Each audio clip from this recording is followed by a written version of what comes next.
Sul depuratore di Ramaia il TAR chiude un capitolo. Il ricorso del Comitato per la salvaguardia del territorio di Santa Margherita di Fossa Lupara è stato respinto nella forma e nei contenuti. Intanto a monte ci sarebbe un ricorso sbagliato, rivolto cioè contro gli atti sbagliati. Tuttavia il collegio ha analizzato e rigettato tutte le censure presentate dalla parte ricorrente, ritenendole infondate o non condivisibili.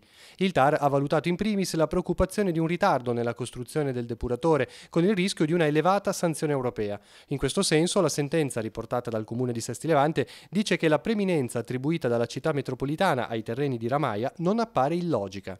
Poi, sulla mancata sottoposizione alla valutazione ambientale strategica, il giudice ha stabilito che sarà la conferenza di servizi ad analizzare le questioni riportate ed eventualmente determinarsi per l'apertura del procedimento.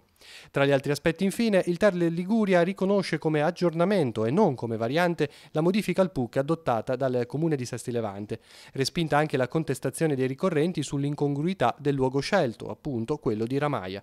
Pertanto l'iter dell'impianto va avanti senza interruzioni, come spiega il sindaco Valentina Ghio. Sta procedendo la progettazione sia impiantistica, che ormai è quasi a completamento, che la progettazione architettonica e paesaggistica, e sta andando avanti il piano di caratterizzazione, al cui termine ci saranno le indicazioni per dare modo ad ARPAL e alla conferenza di servizi di capire se occorre fare bonifica o altro tipo di interventi.